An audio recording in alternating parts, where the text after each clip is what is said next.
పంచాయతీ చెప్పే పెదరాయుడు కొంపే కొల్లేరైతే ఎలా ఉంటుంది?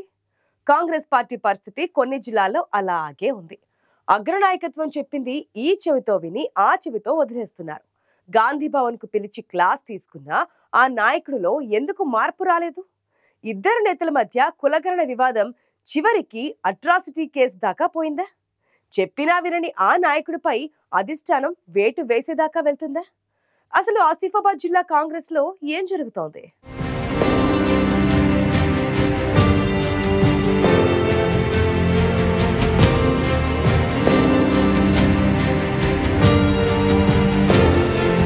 ఉమ్మడి ఆదిలాబాద్ జిల్లాలో కాంగ్రెస్ పార్టీ సీనియర్ నేతల వ్యవహారం పార్టీకి కొత్త చిక్కులు తెచ్చిపెడుతోంది. ఇప్పటికే ఉమ్మడి జిల్లాలో ఇతర పార్టీల నాయకులు హస్తంతో జతకట్టడం ఒకెత్తైతే, మొదటి నుంచి పార్టీని నమ్ముకున్న నేతల మధ్య విభేదాలతో పెనమ్మించి పొయ్యిలో పడ్డట్లే అవుతాయి అక్కడ పార్టీ పరిస్థితి. కాంగ్రెస్ పార్టీ అంటేనే కలహాలు, గ్రూపు రాజకీయాలకు కేర్ ఆఫ్ అడ్రస్ అనే పేరున్నా ఇప్పుడు నేతల మధ్య ఏర్పడుతున్న విభేదాలతో జిల్లాలో పార్టీ ఉనికి కనుమరుగయ్యే పరిస్థితి నెలకొంది. ఆసిఫాబాద్ డీసీసీ అధ్యక్షుడు విశ్వప్రసాద్, ఆసిఫాబాద్ నియోజకవర్గ ఇన్ఛార్జ్ శ్యామ్ నాయక్ మధ్య పచ్చగడ్డేస్తే భగ్గుమనేంత వైరం మొదలైంది.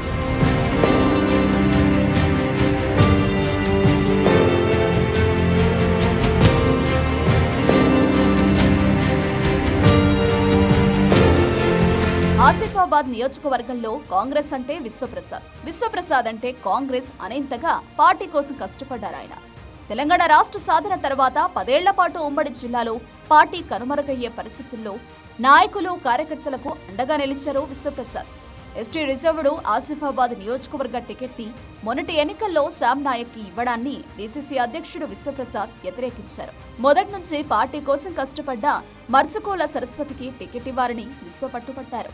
కానీ అధిష్టానం శ్యామ్ నాయక్ ని ఫైనల్ చేసింది. దీనిపై జిల్లా నేతలు అసంతృప్తికి గురైన అధిష్టానం ఆదేశాలతో పార్టీ అభ్యర్థి కోసం ప్రచారం చేశారు. అయితే ఆ ఎన్నికల్లో ఓటమి పాలు కావడంతో పార్టీలోని ప్రత్యర్థి వర్గమే కారణమని మొదటి నుంచి వారిపై ఆగ్రహంగానే ఉన్నారు శ్యామ్ నాయక్. దీనికి తోడు ప్రభుత్వ కార్యక్రమాల్లో శ్యామ్ కు అంత ప్రాధాన్యం ఇవ్వకపోవడం, ఆయన వర్గాన్ని పట్టించుకోకపోవడంతో రాష్ట్ర నాయకులు, జిల్లా ఇన్ఛార్జ్ మంత్రి ముందే పలు సందర్భాల్లో నేతలు బాహాబాహీకి దిగారు. దీంతో ఓ వర్గం నేతలను కాంగ్రెస్ నాయకత్వం గాంధీ భవన్ కు పిలిచి క్లాస్ కూడా పీకేదాకా వెళ్లింది.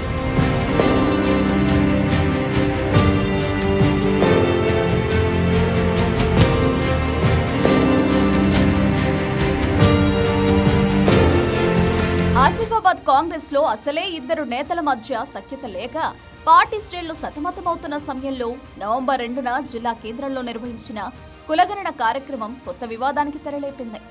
ఈ కార్యక్రమానికి కేవలం డీసీసీ అధ్యక్షుడి వర్గానికి చెందిన నేతలకు మాత్రమే పిలుపొందింది. శ్యామ్ నాయక్ వర్గానికి సమాచారం కూడా ఇవ్వలేదు.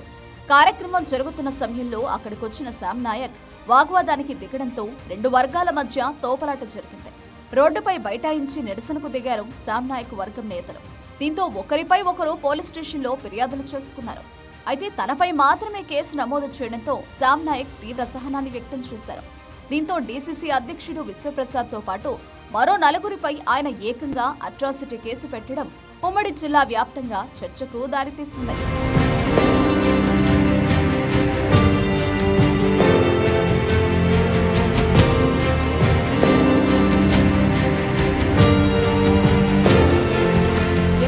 పోటీ చేసి ఓడిన వారికే నియోజకవర్గ బాధ్యతలు ఇస్తామని ముఖ్యమంత్రి చెప్పారని, ఆసిఫాబాద్ ని అభివృద్ధి పదంలో తీసుకుపోవడానికి ముందుకు సాగుతున్న తనకు డీసీసీ అధ్యక్షుడు అడుగడుగునా అడ్డుపడుతున్నాడని ఆరోపిస్తున్నారు శ్యామ్ నాయక్. కమిషన్లకు కక్కుర్తిపడి పనులు ముందుకెళ్లకుండా చేస్తున్నారని, కార్యకర్తలను తీవ్ర ఇబ్బందులకు గురి చేస్తున్నారని డీసీసీ అధ్యక్షుడిపై ఫైర్ అవుతున్నారు శ్యామ్. కాంగ్రెస్ పార్టీలో ఉంటూనే తనకు వెన్నుపోటు పొడిచారని బాహాటంగానే చెప్తున్నారాయన. ఆసిఫాబాద్ లో నేతల వివాదంతో కింది స్థాయి నేతలు గ్రూపులుగా విడిపోవడంతో పార్టీకి కొత్త చిక్కులు తప్పవంటున్నారు రాజకీయ విశ్లేషకులు.